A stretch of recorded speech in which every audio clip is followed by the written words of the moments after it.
जय श्री राम। दोस्तों, हमारे वंश के कुल देवी या कुल देवता कौन है, क्या इनका पूजन जरूरी है, यह विषय लेकर आज मैं आपके समक्ष उपस्थित हूँ। नमस्कार, मेरा नाम है अर्जुन और प्राचीन सनातन संस्कृति के इस YouTube चैनल में आप सभी का हार्दिक स्वागत है। दोस्तों, हाल ही में रिलीज हुई एक साउथ की मूवी कांतारा ने फिल्म जगत में बहुत नाम कमाया और इसका विषय भी बहुत अलग था, जो दक्षिण भारत के लोगों के कुल देवी देवताओं के ऊपर आधारित था। इस मूवी को देखने के बाद हमारी युवा पीढ़ी के लोगों में ये जिज्ञासा पैदा हुई कि हमें भी कुल देवी देवताओं का कॉन्सेप्ट पता होना चाहिए। तो इसी विषय को लेकर मैं आपके सामने आज उपस्थित हूँ। आइए मैं आपको विस्तार से बताता हूँ कि ये कुल देवी देवताओं का महत्व क्या है और हम सबको इनकी विशेष पूजा क्यों करनी चाहिए। दोस्तों, भारत में कई समाज या जाति के कुल देवी और देवता होते हैं। इसके अलावा पितृदेव भी होते हैं। भारतीय लोग हजारों वर्षों से अपने कुल देवी देवता का पूजन करते आ रहे हैं।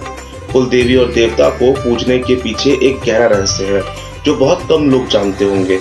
आइए जानते हैं कि सभी के कुल देवी देवता अलग अलग क्यों होते हैं और उन्हें क्यों पूजना जरूरी होता है। कुल देवी या कुल देवता का पूजन कब करें। दोस्तों, वैसे तो कुल देवी देवता का हम सभी को रोज सुबह पूजा करते समय उनके साथ, भगवान के साथ ही करना चाहिए। हालांकि जन्म, विवाह आदि मांगलिक कार्यों में कुल देवी या देवताओं के स्थान पर जाकर उनकी पूजा की जाती है या उनके नाम से स्तुति की जाती है। इसके अलावा ऐसा भी दिन होता है जबकि संबंधित कुल के लोग अपने देवी और देवताओं के स्थान पर इकट्ठा होते हैं। जिन लोगों को अपने कुल देवी और देवताओं के बारे में ज्ञात नहीं है या जो उन्हें भूल गए हैं, वे अपने कुल की शाखा या जड़ों से कट गए हैं। सवाल ये है कि कुल देवता या कुल देवी सभी के अलग अलग क्यों होते हैं। इसका उत्तर है कि कुल अलग है तो स्वाभाविक है कि कुल देवी देवता भी अलग ही होंगे।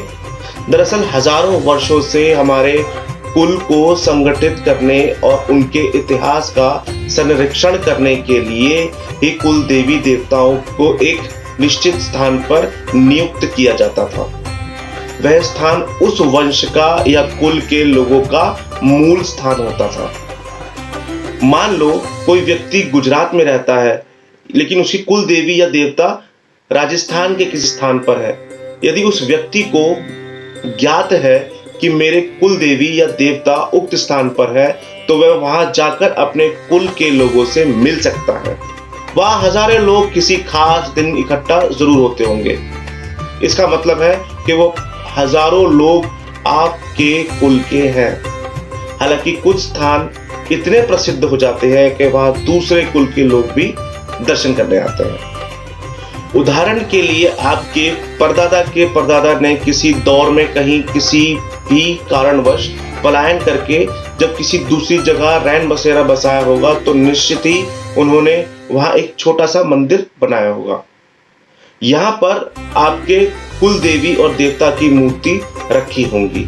सभी उस मंदिर से जुड़े रहकर यह जानते थे कि हमारे कुल का मूल क्या है, कुल देवी देवताओं के मंदिर की स्थापना क्यों की जाती थी। यह उस दौर की बात है जब लोगों को आक्रांताओं से बचने के लिए एक शहर से दूसरे शहर या एक राज्य से दूसरे राज्य में पलायन करना पड़ता था।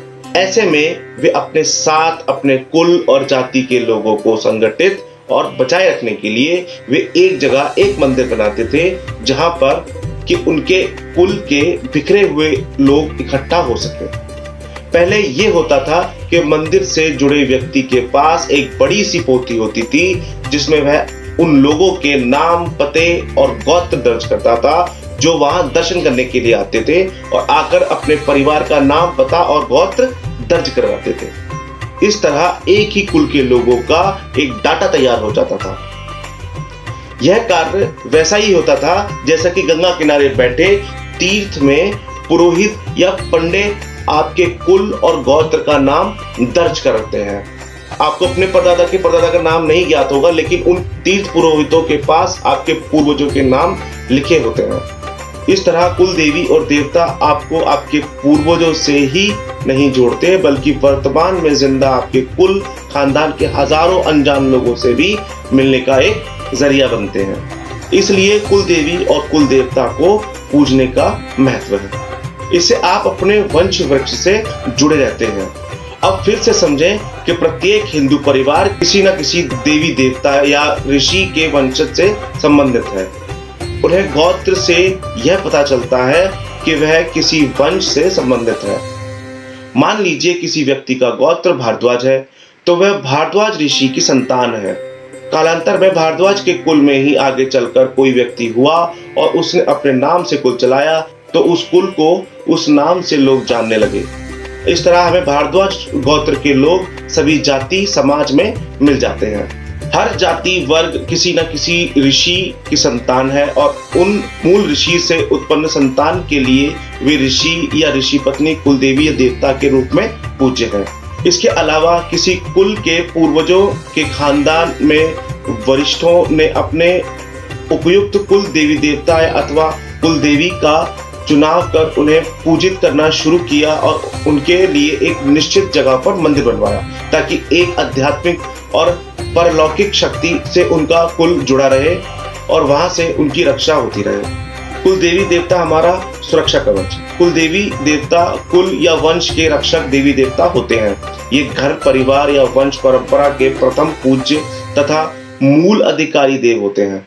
इनकी गणना हमारे घर के बुजुर्ग सदस्यों जैसी होती है, अतः प्रत्येक कार्यों में इन्हें याद करना बहुत जरूरी होता है। इनका प्रभाव इतना महत्वपूर्ण होता है कि यदि ये रुष्ट हो जाएं, तो हनुमान जी के अलावा इन्हें अन्य कोई देवी देवता इनके दुष्प्रभाव या हानि को कम नहीं कर सकता। इसे यूं समझें कि यदि घर का मुखिया पिताजी या माताजी आपसे नाराज हो, तो पड़ोस के या बाहर का कोई भी आपके भले के लिए आपके घर में प्रवेश नहीं कर सकता, क्योंकि वे बाहरी होते हैं। गीता में इस संबंध में विस्तार से उल्लेख मिलता है कि कुल का नाश कैसे होता है। कुल देवी देवता की जानकारी यदि ना हो, तो ऐसे अनेक परिवार हैं जिन्हें अपने कुल देवी या देवता के बारे में कोई जानकारी नहीं है। ऐसा इसलिए है क्योंकि उन्होंने कुल देवी या देवताओं के स्थान पर जाना छोड़ दिया है और उनकी पूजा भी बंद कर दी है। लेकिन उनके पूर्वज और उनके देवता उन्हें बराबर देख रहे होते हैं। यदि किसी को अपने कुल देवी और देवताओं के बारे में ज्ञात नहीं है, तो उन्हें अपने बड़े बुजुर्गों, रिश्तेदारों या पंडितों से पूछकर इसकी जानकारी जरूर ले लेनी चाहिए।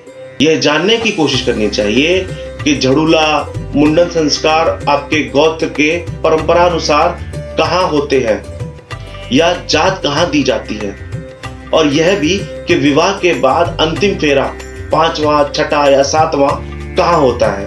कहते हैं कि कालांतर में परिवारों के एक स्थान से दूसरे स्थानों पर स्थानांतरित होने, धर्म परिवर्तन करने, आक्रांताओं के भय से विस्थापित होने, जानकार व्यक्ति के असमय मृत्यु होने, नए विचारों के संतों की संगत के ज्ञान भ्रम में उलझकर लोग अपने कुल खानदान के कुल देवी और देवताओं को भूलकर अपने वंश का इतिहास भी भूल गए हैं। खासकर यह प्रवृत्ति शहरों में देखने को ज्यादा मिलती है।